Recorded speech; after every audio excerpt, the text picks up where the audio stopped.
The Girl Who Owned a Bear by L. Frank Baum. Mama had gone downtown to shop. She had asked Nora to look after Jane Gladys, and Nora promised she would, but it was her afternoon for polishing the silver, so she stayed in the pantry and left Jane Gladys to amuse herself alone in the big sitting room upstairs.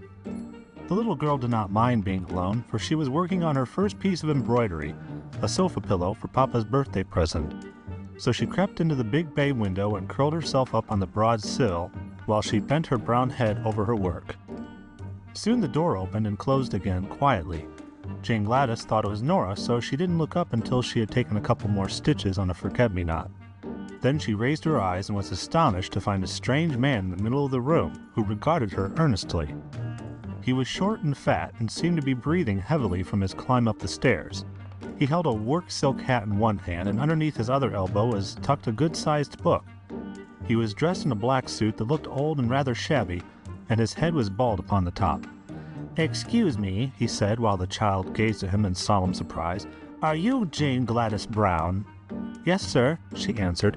very good indeed," he remarked with a queer sort of smile. "I've had quite a hunt to find you, but I've succeeded at last." "How did you get in?" inquired Jane Gladys with a growing distrust of her visitor. "That is a secret," he said mysteriously. This was enough to put the girl on her guard. She looked at the man, and the man looked at her, and both looks were grave and somewhat anxious.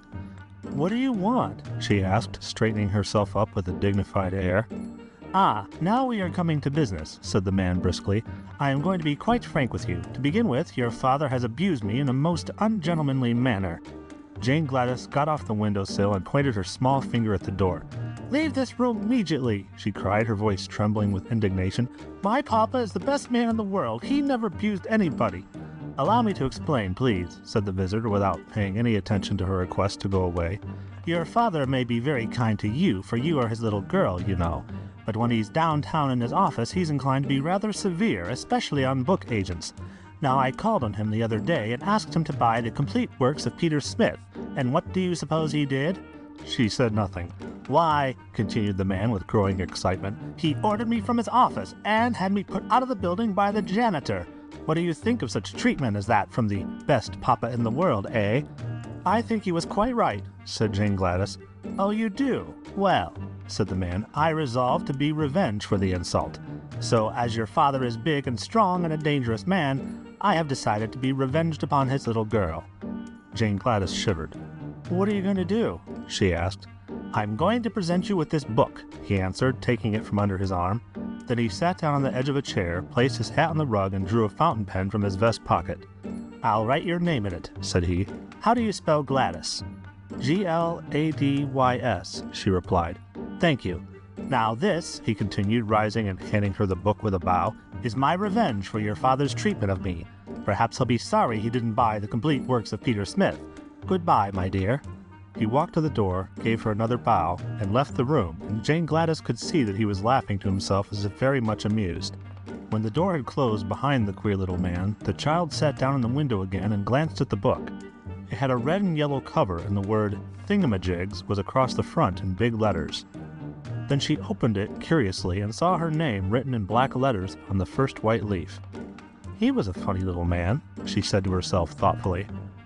She turned the next leaf and saw a big picture of a clown dressed in green and red and yellow and having a very white face with 3 cornered spots of red on each cheek and over the eyes.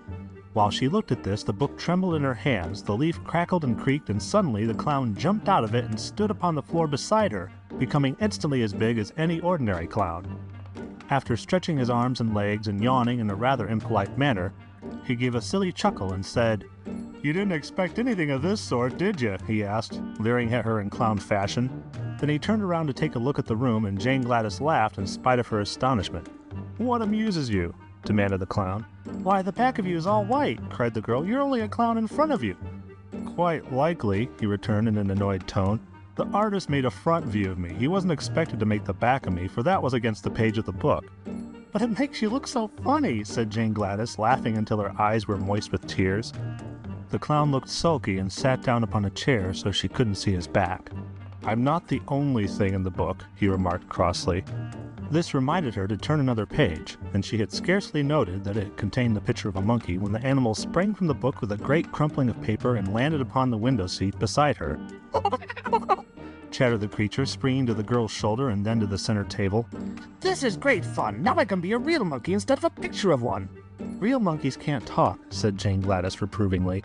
How do you know? Have you ever been one yourself? Inquired the animal, and then he laughed loudly, and the clown laughed too, as if he enjoyed the remark.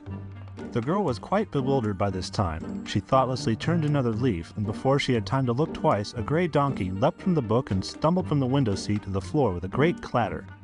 You're clumsy enough, I'm sure, said the child indignantly, for the beast had nearly upset her. Clumsy? And why not? Demanded the donkey with angry voice. If the fool artist had drawn you out of perspective as he did me, I guess you'd be clumsy yourself. What's wrong with you? Asked Jane Gladys. My front and rear legs on the left side are nearly 6 inches too short. That's what's the matter. If that artist didn't know how to draw properly, why did you try to make a donkey at all? I don't know, replied the child, seeing an answer was expected. I can hardly stand up, grumbled the donkey, and the least little thing will topple me over. Don't mind that, said the monkey, making a spring at the chandelier and swinging from it by his tail until Jane Gladys feared he would knock all the globes off. The same artist has made my ears as big as that clown's, and everyone knows a monkey hasn't any ears to speak of, much less to draw. He should be prosecuted, remarked the clown gloomily. I haven't any back. Jane Gladys looked from one to the other with a puzzled expression upon her sweet face and turned another page of the book. Swift as a flash there sprang over her shoulder a tawny, spotted leopard, which landed upon the back of a big leather armchair and turned upon the others with a fierce movement. The monkey climbed to the top of the chandelier and chattered with fright. The donkey tried to run and straightway tipped over on his left side. The clown grew paler than ever, but he sat still in his chair and gave a low whistle of surprise. The leopard crouched upon the back of the chair, lashed his tail from side to side, and glared at all of them by turns, including Jane Gladys. Which of us are you going to attack first? Asked the donkey, trying hard to get up on his feet again. I can't attack any of you, snarled the leopard. The artist made my mouth shut, so I haven't any teeth, and he forgot to make my claws. But I'm a frightful-looking creature nevertheless, am I not? Oh yes, said the clown indifferently. I suppose you're frightful-looking enough, but if you have no teeth nor claws, we don't mind your looks at all. This so annoyed the leopard that he growled horribly, and the monkey laughed at him. Just then the book slipped from the girl's lap, and as she made a movement to catch it, one of the pages near the back opened wide. She caught a glimpse of a fierce grizzly bear looking at her from the page, and quickly threw the book from her. It fell with a crash in the middle of the room, but beside it stood the great grizzly, who had wrenched himself from the page before the book closed. Now, cried the leopard from his perch, you'd better look out for yourselves. You can't laugh at him as you did me. The bear has both claws and teeth.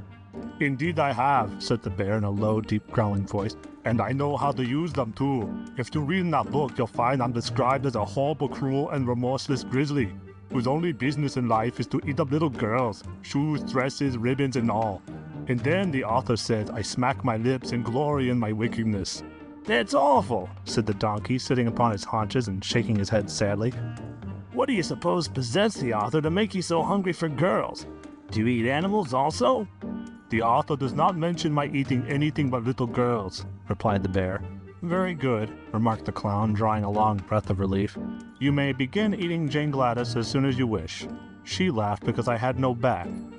And she laughed because my legs are out of perspective, prayed the donkey. But you also deserve to be eaten, screamed the leopard from the back of the leather chair. For you laughed and poked fun at me because I have no claws nor teeth. Don't you suppose, Mr. Grizzly, you could manage to eat a clown, a donkey, and a monkey after you finish the girl? Perhaps so, and a leopard into the bargain, growled the bear.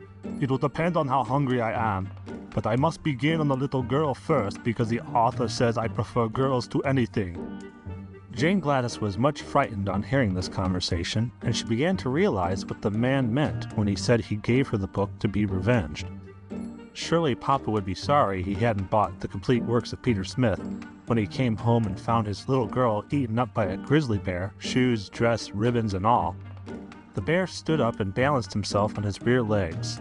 This is the way I look in the book, he said. Now watch me eat the little girl. He advanced slowly toward Jane Gladys, and the monkey, the leopard, the donkey, and the clown all stood around in a circle and watched the bear with much interest. But before the grizzly reached her, the child had a sudden thought and cried out, "Stop! You mustn't eat me. It would be wrong." "Why?" asked the bear in surprise. "Because I own you. You're my private property," she answered. "I don't see how you make that out," said the bear in a disappointed tone. "Why, the book was given to me. My name's on the front leaf, and you belong by rights in the book, so you mustn't dare to eat your owner." The grizzly hesitated. "Can any of you read?" he asked. "I can," said the clown. "Then see if she speaks the truth. Is her name really in the book?" The clown picked it up and looked at the name. "It is," said he.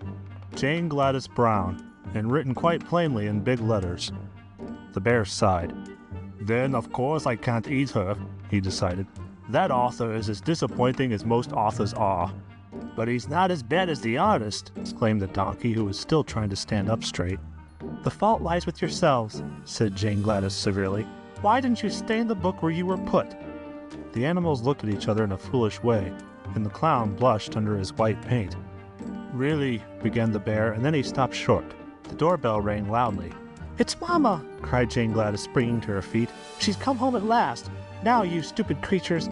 But she was interrupted by them all making a rush for the book. There was a swish and a whir and a rustling of leaves, and an instant later the book lay upon the floor looking just like any other book, while Jane Gladys's strange companions had all disappeared. This story should teach us to think quickly and clearly upon all occasions, for had Jane Gladys not remembered that she owned the bear, he probably would have eaten her before the bell rang.